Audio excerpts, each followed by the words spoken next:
Assalamualaikum warahmatullahi taala wabarakatuh. Bismillahirrahmanirrahim. Alhamdulillahirabbil alamin. Wassalatu wassalamu ala nabiyyina Muhammad wa ala alihi wasallam. Subhanaka la ilma lana illa ma 'allamtana innaka antal alimul hakim wa tub 'alaina innaka antat tawwabur rahim. Alhamdulillah, bersyukur kita kepada Allah Subhanahu wa taala yang dengan izin dan juga limpah kurnianya kita akhirnya dikurniakan rezeki dan juga taufik untuk hidup dan juga meraih lagi pahala dan juga ganjaran daripada Allah SWT pada Ramadan kali ini. Ramadan pada tahun 1444 Hijriah yang semoga Allah SWT mengurniakan keberkatan bulan ini kepada kita dan juga membuka pintu rahmatnya kepada kita pada bulan ini insya Allah Ta'ala. Jadi bila kita sebut tentang bulan Ramadan, ya kita akan selalu, ya, Alhamdulillah kita di Malaysia kita akan selalu didengar, jadi akan selalu mendengar dan juga akan diingatkan berkenaan tentang salah satu aspek, ya, salah satu aspek bulan Ramadan ini, di mana bulan Ramadan ini merupakan bulan yang mulia, bulan Al-Quran. Bulan Al-Quran. Syahrul Ramadan alladhi unzila fihi Al-Quran hudan lin-nasi wa bayyinatin minal huda wal furqan. Bulan Ramadan merupakan bulan di mana unzila fihi Al-Quran. Bulan di mana Al-Quran itu diturunkan. Al-Quran itu diturunkan hudan linnas. Sebagai petunjuk bagi seluruh umat manusia. Tidak hanya terhadap kepada orang Islam, juga termasuklah orang yang bukan Islam. Tidak terhadap kepada orang-orang tua, juga termasuklah kanak-kanak, juga termasuklah kepada seluruh umat manusia yang berada di bumi ini. Tidak hanya terhadap kepada orang Arab, termasuklah orang Arab dan juga orang yang bukan Arab. Ya, linnas. Kemudian Allah ikutkan wabayinatin minal huda, penjelasan kepada petunjuk, keterangan daripada Allah SWT itu wal furqan, dan juga Al-Quran ini turun sebagai furqan, ya, sebagai pemisah antara yang hak dan juga yang batil. Jadi bulan ini merupakan bulan Al-Quran, maka sebab itu ya kita selalu mendengar para asatidz, para ulama-ulama kita yang di Indonesia sering kali mengingatkan agar memanfaatkan bulan ini untuk membaca Al-Quran, ya, mendapatkan pahalanya. Nabi SAW bersabda dalam hadis yang sahih, sesiapa yang membaca satu huruf daripada Al-Quran, ya, Allah SWT akan menggandakan satu huruf itu dengan 10 kali pahala. Dan Nabi SAW bersabda bahwa huruf itu bukanlah alif lam mim itu satu huruf. Alif itu satu huruf, lam itu satu huruf, mim itu satu huruf. Berarti 3 huruf di situ. Ada 30 pahala. Itu merupakan rahmat Allah SWT kepada kita, ini umat Nabi Muhammad Sallallahu Alaihi Wasallam. Jadi bila mana kita bercerita tentang Al-Quran, sudah tentu ada satu uh, sisi, satu aspek yang kita tidak boleh abaikan berkenaan tentang Al-Quran ini. Di mana Al-Quran ini diturunkan, ya, diturunkan sebagai huda. Kita sudah sebut tadi huda wa bayinat wal furqan. Bagaimana Al-Quran itu, bahan bacaan Al-Quran ini, ya, teks yang kita baca ini menjadi petunjuk, menjadi penjelas kepada petunjuk huda, menjadi furqan, pemisah antara yang hak dan juga yang batil. Sudah tentulah ia perlu melalui satu proses yang dinamakan sebagai proses tadabburul Quran, sebagai proses untuk kita menghayati Al-Quran. Saya suka, ya, menerjemahkan perkataan tadabbur ini sebagai menghayati. Kenapa? Dan mungkin, ya, kita tidak tahulah asal dari perkataan menghayati itu apa, tetapi saya dapat kita dapat boleh memahami bahwa yang dimaksudkan oleh kita punya orang-orang terdahulu bila mana disebut tadabbur sebagai menghayati, penghayatan, ada hayat di situ. Apabila kita membaca Al-Quran dengan tadabbur, dengan penghayatan, kita sebenarnya memberi hayat kepada hati kita. Kita memberikan kehidupan kepada hati kita. Ya. Kita memberikan kehidupan kepada hati kita yang mati, hati kita yang kering, hati kita yang macam batu, hati kita yang terlalu kasar karena dikelilingi oleh segala macam dosa, dikelilingi oleh segala macam maksiat, dikelilingi oleh segala macam perkara-perkara yang mengusutkan kita. Al-Quran lah yang menjadi penyelamat bagi hati kita. Bagaimana Al-Quran itu boleh menjadi penyelamat bagi hati kita? Melalui ini, tadabbur penghayatan ini. Kita mendapat hayat daripada Al-Quran itu buat hati hati kita. Maka atas sebab itu kita tengok ya, uh, peringatan Allah Subhanahu Wa Taala begitu banyak berkenaan tentang Al-Quran ini dan memerintah kita ya umat Islam untuk mentadabbur Al-Quran. Allah SWT berfirman di dalam surah Muhammad, "Afala yatadabbaruna Al-Quran am ala qulubin aqfaluha?" Kenapakah mereka itu tidak mentadabbur atau menghayati Al-Quran? Adakah uh, bagi hati-hati mereka itu ada kunci-kuncinya? Nah, ini peringatan daripada Allah Subhanahu wa taala untuk kita tidak mengunci hati-hati kita daripada mendengar dan meresap segala uh, elemen-elemen yang menghidupkan daripada Al-Quran itu. Ajaran-ajarannya, makna-makna yang tinggi, spiritual, makna-makna yang bersifat akhlak, segala apa perkara-perkara yang akan mendekatkan kita kepada Allah Subhanahu wa taala di dalam Al-Quran. Atas itu soalannya datang daripada Allah Subhanahu wa taala. Berbeza ya. Itu berbeza kalau Allah SWT memberi perintah secara langsung tadabbaru Al-Quran berbanding daripada kalau Allah kata afala yatadabbarun Al-Quran, kenapakah mereka tidak mentadabbur Al-Quran? Berbeza daripada segi penegasan itu, mana satukah yang lebih membuat kita uh, lebih mendengar ataupun memanggil kita untuk mentadabbur Al-Quran. Adakah perintah langsung ataupun soalan tadi, soalan istinkari tadi, afala yatadabbarun Al-Quran, kenapa mereka tidak mentadabbur Al-Quran? Sudah tentu soalan itu. Sepertilah kita, kan? Seperti kita. Kalau kita katakan, kita perintahkan siapa-siapalah ya, tolong buat ini, tolong buat ini. Kalau kita perintahkan direct, boleh jadi dia buat atau tidak orang yang kita minta, orang yang kita perintahkan. Akan tetapi kalau kita kata kenapa kau tidak buat begini, diafahami bahwa di sebalik seperti itu, kalau dia tidak melakukan perkara yang diperintahkan, akan ada konsekuensi buruk. Begitulah juga apabila kita tidak mentadabbur Al-Quran, konsekuensi buruk itu akan berlaku pada diri kita. Apakah konsekuensi buruknya? Apakah natijah buruknya? Hati kita akan mati. Hati kita akan menjadi keras. Kita akan bahkan tidak akan mendapat huda wa bayyinatin minal huda wal furqan itu. Mereka semua itu ada di dalam Al-Quran. Semakin kita membaca saja Al-Quran, tetapi tidak menghayati maknanya. Nah, itu. Ya. Jadi sewajarnya Ramadan kali ini kita manfaatkan untuk lebih mentadabbur Al-Quran. Ya, untuk lebih menghayati Al-Quran. Uh, di dalam sebuah buku yang ditulis oleh Dr. Fahad Al-Wahdi, beliau ada menulis sebuah buku yang baik ya berkenaan tentang tadabbur Al-Quran yang alhamdulillah saya telah terjemahkan bersama sahabat dan juga telah diterbitkan oleh Habib Press. Bolehlah dibaca ya, secara sepenuhnya di buku tersebut, tetapi saya petik sebahagian ya untuk kita bincangkan pada kali ini. Apakah perkara-perkara yang akan membantu kita untuk mentadabbur ayat-ayat Al-Quran itu? Ya, kita coba untuk membaca ayat Al-Quran. Kita coba untuk memahami maksud ayat tersebut, asbab nuzul, ya kita coba.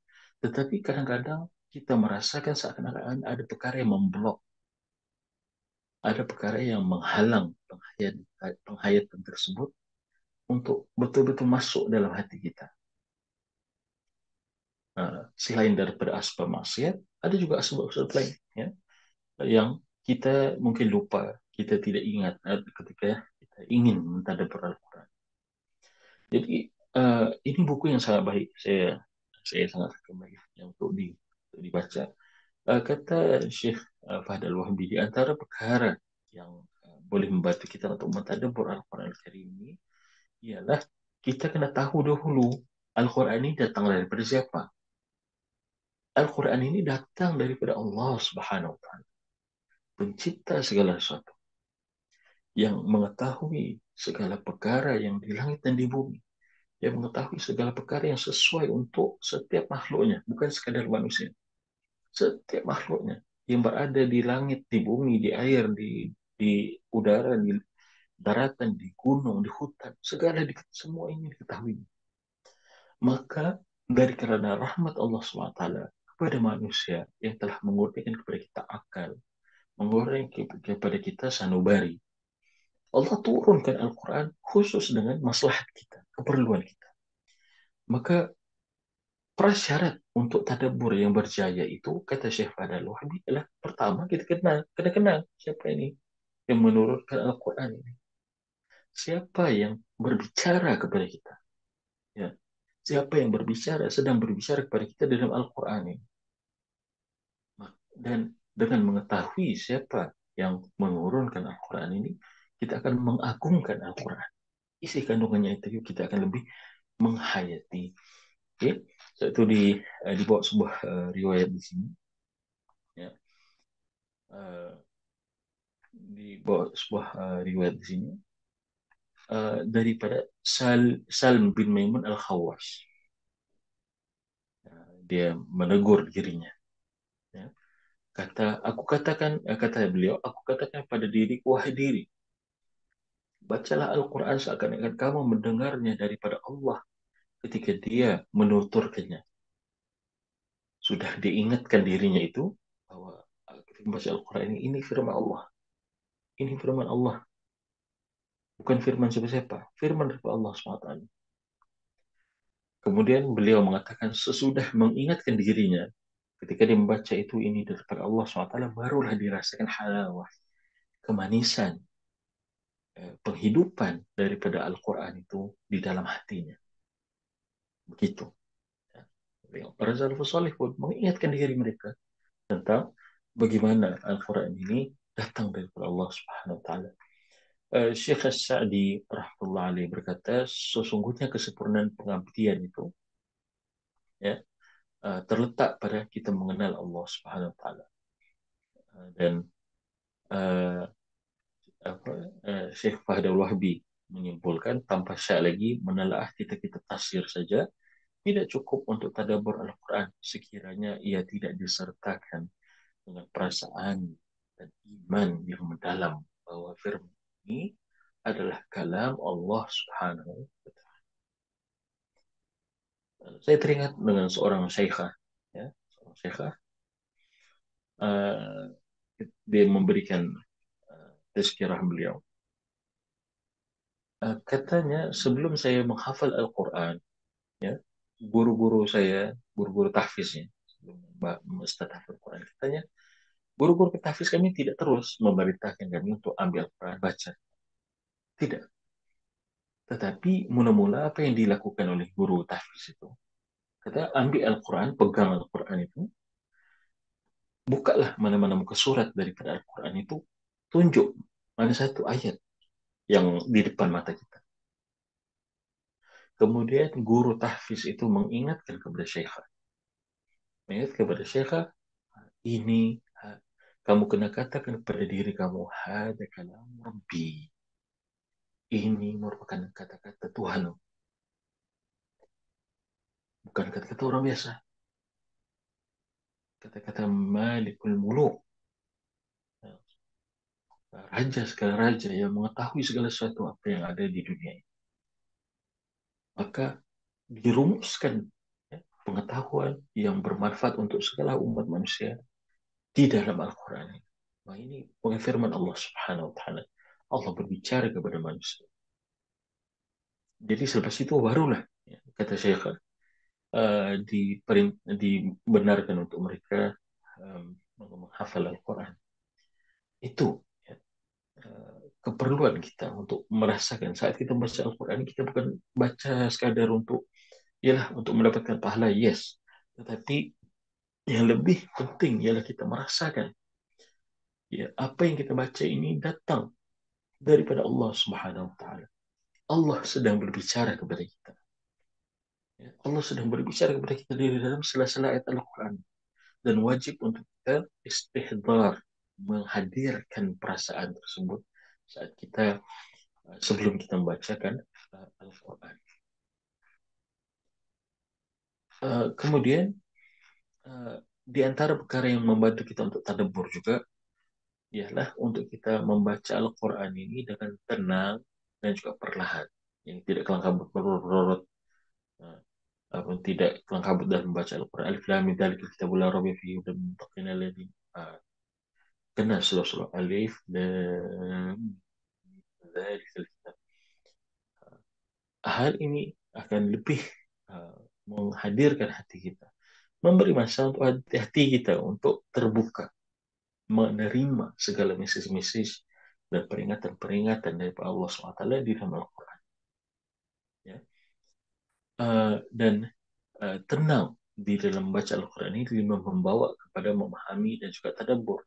Ini penghayatan itu, dan ini merupakan sifat bacaan Nabi Shallallahu Alaihi Wasallam.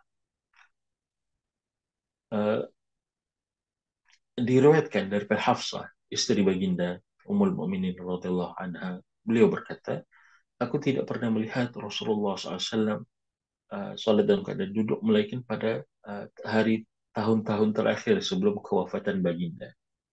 Baginda salat sunat dalam keadaan duduk, baginda membaca surah dengan tertil, warattil Quran tertila, dengan tertil, kata Sayyidina Hafsah, ini dengan perlahan dan tenang, hingga akan ia menjadi lebih panjang daripada surah yang paling panjang.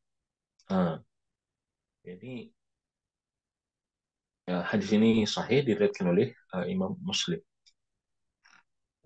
Ya, itu sifat bacaan Nabi SAW, dibacakan, ya, dibacakan satu persatu, tidak kabur. Kita mau membaca ini bukan hanya tersekat di sini, kita mau membacanya sampai ke dalam hati kita. Ya, itu Rasulullah SAW mengingatkan ya kepada kita uh, tentang sifat-sifat sekumpulan manusia yang dimaksud Khawarij, di mana mereka ini membaca Al-Quran. Mereka membaca Al-Quran, tetapi sayangnya Al-Quran itu hanya tersekat di kerongkong mereka, tersekat di sini. Apa maksudnya tersekat di sini?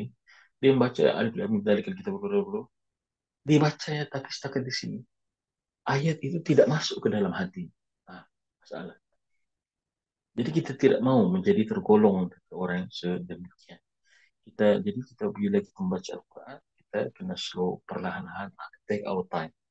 Apatah lagi kalau kita yang tidak tahu bahasa Arab, sudah tentulah lebih baik untuk kita berhenti satu atau dua ayat, kemudian kita baca terjemahannya. Tidak ada masalah. Bahkan itu lebih baik karena kita memahami, kita mahu memahami makna isi kandungan ayat Al-Quran tersebut. Oke, kemudian yang ketiga kata Syekh Fahad Al-Wahdi ialah memahami Al-Quran itu sendiri. Memahami Al-Quran merupakan asas bagi tadabbur yang betul, dan ia adalah dengan memahami makna yang dikehendaki daripada firman Allah Subhanahu wa taala. Ini membaca saja tapi tidak faham, tidak bermanfaat ya. Sudah tentulah kita memang membaca itu memiliki fadilatnya, memiliki pahalanya ya. Tetapi kita ingin tadabbur. Kalau kita tidak tadabbur, hati kita akan menjadi mati. Maka kata Syekh Fahad, untuk kamu tadabbur, hendaklah kamu memahami isi kandungan Al-Quran tersebut. Dan yang seterusnya ialah kita memperelokkan suara. Ini bagi yang suara-suaranya yang cantik lah ya. Boleh mereka membaca Al-Quran. Bahkan siapa pun sebenarnya yang membaca Al-Quran dengan suara yang baik, dengan suara yang apa, dengan suara yang bertajwid. Ini yang bertajwid ya. Ini termasuk daripada memperelokkan suara. Tidak boleh membaca dengan lahan, tidak boleh membaca dengan salah ya. Idza ja, za itu perlu disebut dengan betul. Tidak boleh diringankan iza. Beza. Idza ja dengan iza ja. Beza. Memperelakkan suara ketika kita membaca, kata Syekh Fahad, suara yang baik memberi kesan kepada tadabbur firman Allah Subhanahu wa taala. Nabi SAW pesan, ya, Zainul Quran bi aswatikum. Hiasilah bacaan Al-Quran itu dengan suara-suara kamu. Ya, hiasilah Al-Quran itu dengan bacaan suara-suara kamu. Jadi begitulah ya, sebanyak 4 perkara yang kita boleh manfaatkan untuk memperdalami lagi ya tadabbur Al-Quran ini. Pertama ialah kita mengenali siapakah yang menurunkan Al-Quran, Allah Subhanahu wa taala. Yang kedua ialah kita memperelokkan bacaan kita kepada Al-Quran. Yang ketiga kita membaca Al-Quran dengan tenang dan juga pelan. Ya. Dan yang keempat ialah kita memahami isi kandungan Al-Quran tersebut. Wa aqulu qali hadza wa astaghfirullah azim li wa lakum. Selamatlah kita insyaallah taala dalam usaha-usaha kita untuk mentadabbur Al-Quran ini, khususnya di bulan Ramadan ini, bulan yang penuh diberkati oleh Allah Subhanahu wa taala. Jangan terlepas peluang. Jangan terlepas peluang. Dan juga jangan hanya tadabbur itu di Ramadan saja ya. Kita ini memerlukan kehidupan bagi hati kita. Tidak hanya pada bulan Ramadan. Bulan Ramadan ini kita jadikannya sebagai permulaan. Insya Allah semoga Allah SWT memberi kita kemudahan ya.